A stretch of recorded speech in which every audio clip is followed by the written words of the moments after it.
Seeing double. I guess we do this first. I guess we do this first. Sure. Last actual Cortex level. With a bit of crash as well. Which means that we're probably... Oh, we're going to have to go through that gauntlet at the end again, but probably more difficult. Oh, that's gonna be fun. I liked it then. I liked it. I got a little better at it. I can probably do it within a couple of tries now. Other than, like, for instance, a level... an alliterative name. Dino Dash. Fail differently. Oh, crash. I like Cortex's motivation here, though. I do wonder how they're gonna deal with time travel mechanics. Because obviously, does it like make a split timeline? Or does it come full circle and does this actually end up making it so that old timeline Cortex makes Crash? Like how does the time travel work here? Is what I'm most interested in. Because every time I see time travel in any kind of story, it intrigues me. Because it usually is pretty stupid. But it also makes for potentially very interesting... So... Do you just want me to platform past those? I think you do. Yeah, you do. This seems like a hidden gem kind of situation. It's not. It's literally just boxes. I was about to ask how are you expecting me to make that, but I keep forgetting Cortex has this dash.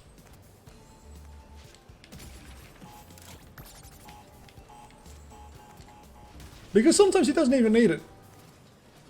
I got Slippery Climbs flashback there for a moment because I thought I wasn't going to make it. So my theory of Crash Bandicoot 1, 2 and 3 being like referenced in these last 3 levels is absolutely not the case. Which makes sense. It would have been fun if they did that, but I understand that they didn't. Certainly that will. That will. Let's not. Oh my god. Oh my. Damn it! I almost felt good about myself there. And then you had to go screw that up. Actually have to make the jump properly. And then... I just realized something. I think we might be in range to... Yeah, just do that. Which is a much easier way of going about doing things.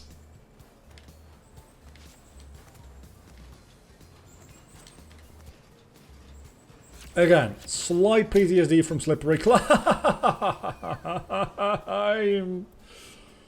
Last level. Literally the last level of the game. Unless the game pulls some real bullshit on me. Which wouldn't be beyond this game at this point to do. But I don't think that there will be any more after this. Because we... Then again, we are playing as Cortex still. So who fucking knows?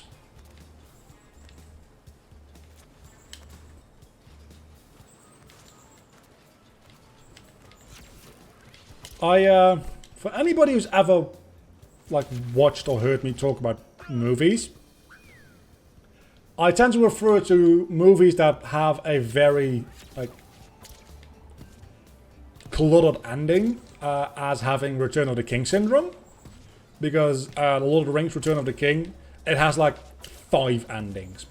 Like its endings take up about 30 minutes of the movie because it's just part of such a large story with so many characters that all those characters need to have their story arcs tied up, and that just takes fucking forever.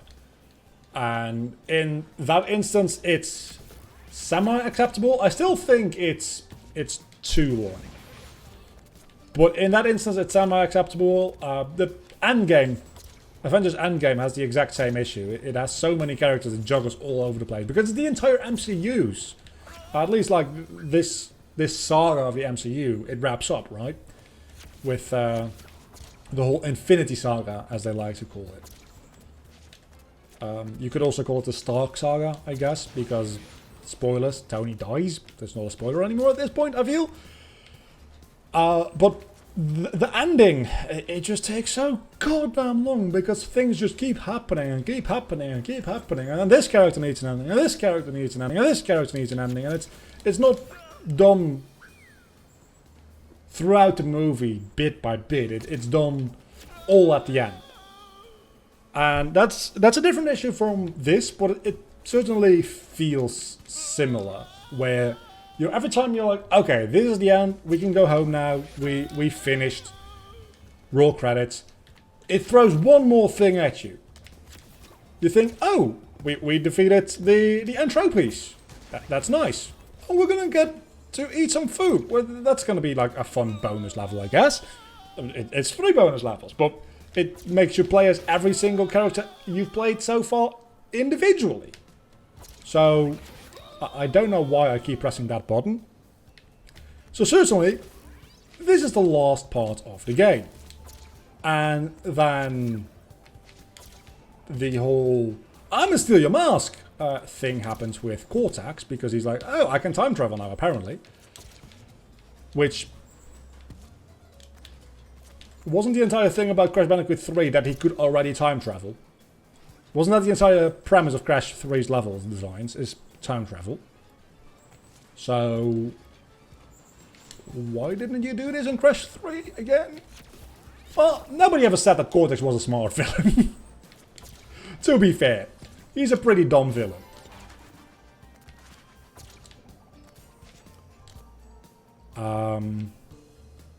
But every time you're like, okay, this feels like the end, it's not actually the end. And I will take that.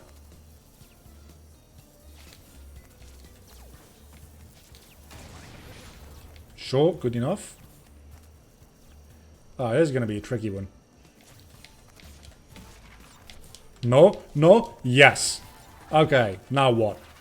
There must be a way for me to reason with me. Maybe. Honestly, at this point, I mostly care about not dying too much. 2, 3, 4, please. 5. That was great. You need to jump a tad bit earlier. Just a tad bit earlier. That's all you need. Actually, you don't even need that. Because you can just...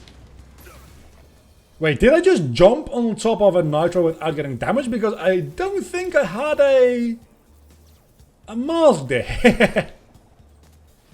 Being real with you, I don't think I did. That's definitely the way to do it, by the way. Don't do 2 jumps, just do a jump. I jumped into that. Just do a jump dash. That works way.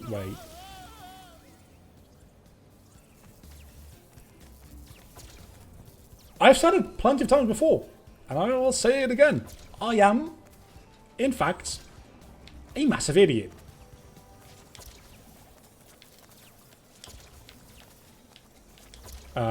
Yeah, okay, yeah, no, yeah, what? Again, panic. Panic does weird things to your brain.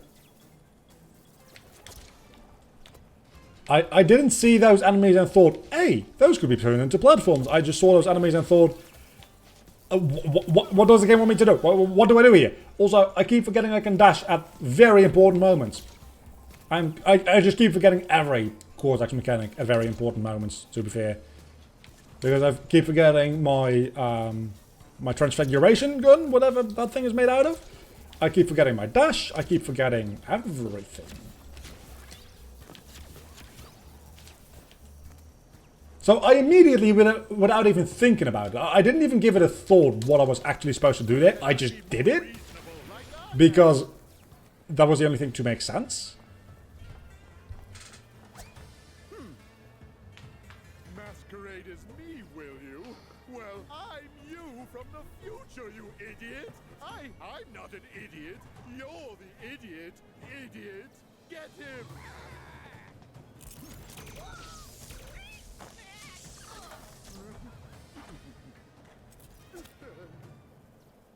I like how there's a slight difference in how they act. It's not too big, but there is a slight difference in like their characters. And so we literally only have to do this fun part again. We have an evil doppelganger situation. Sure. We literally only have to do this part, which I already thought was fun anyway. So I'm 100% on board for that.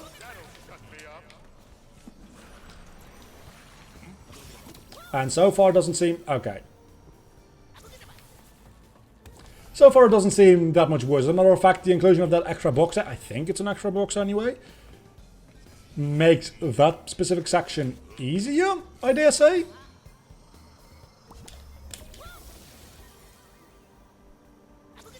That one is tricky. I'll give you that. I'll give myself that. That one is tricky to pull off. I am terrified about them adding nitro crates into... damn it. I'm terrified about them adding nitro crates into that last section, because that last section was difficult enough as is. That doesn't need extra nitro. Not even a little. Like, just, it does not need extra nitro.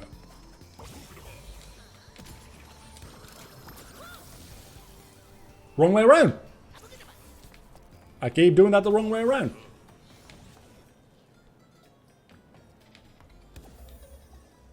Could I just jump? Don't think I could, actually. Let's not try. I was going to ask, could I just... that worked. Again, do not double jump before going into antimatter. I don't know how many times I have to tell myself that. Apparently, quite a few times. Because I'm not listening to me. I'm almost like Cortex. I'm not listening to me. You know what? That damage boost is 1000% worth it. And then we press it earlier. You don't want to press it too early is the thing, but you want to press it earlier. Why didn't that instant kill me? I got stuck in a wall there. When I get stuck in platforms, things instantly die. When I get stuck in a wall, apparently not an issue. Let's focus.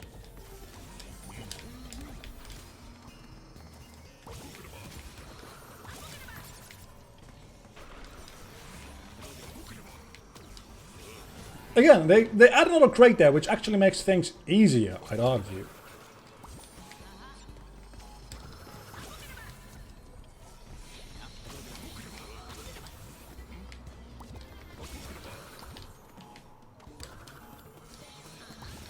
And another checkpoint here, which was already there. So far this just seems mostly the same, and I'm for that, because this section was great as it was. This doesn't need a lot of change. Matter of fact, I don't think anything really changed. And again, I am all about that. I'm not about that, but we'll live. There's some extra boxes, right? Which makes it more difficult if you want to go for the box jam.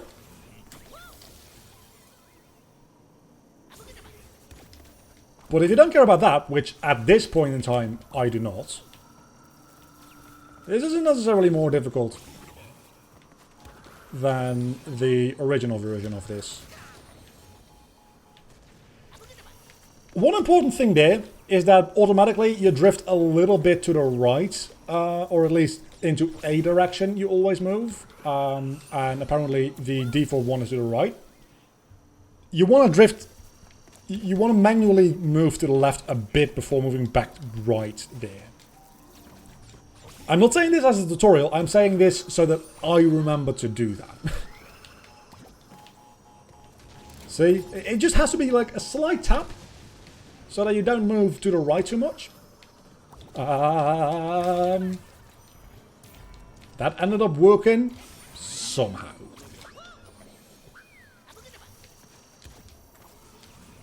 That, however, did not end up working. Okay, I just said I can probably do this within a couple of tries now, and now I'm failing horribly. So what I'm going to do is I'm going to go one attempt without talking. Without talking much, anyway. Just because that does give me more brain power to focus on the actual gameplay. You can definitely tell my tone of voice also changed. This is why I usually perform kind of worse, because the moment I actually focus, my voice is way less entertaining to listen to. And I'm not saying it's usually all that entertaining too. Oh, so close! Again, the moment I started to talk much, things went south. This is also why you don't see speedrunners. Not comparing myself in a skill level to speedrunners at all. But that's why they usually, when they talk, they kind of like, okay, that was good. Mess that up. RNG fucked me. That could have gone better. Didn't get that skip.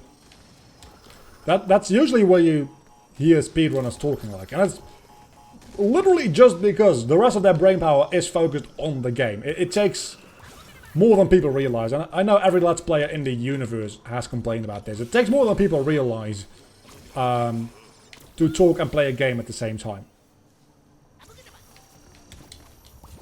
When you're playing a game, you're using like a lot of your brain functionality at the same time, which is why playing video games, it is so actually good for your brain. To a certain extent, everything hurts in large quantities. But generally speaking, playing video games is real good for your brain, because it actually it has you use a lot of different functionalities of your brain at the same time. And there we go.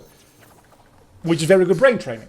But if you don't throw in talking and entertaining on top of that as well, things get a bit dicey.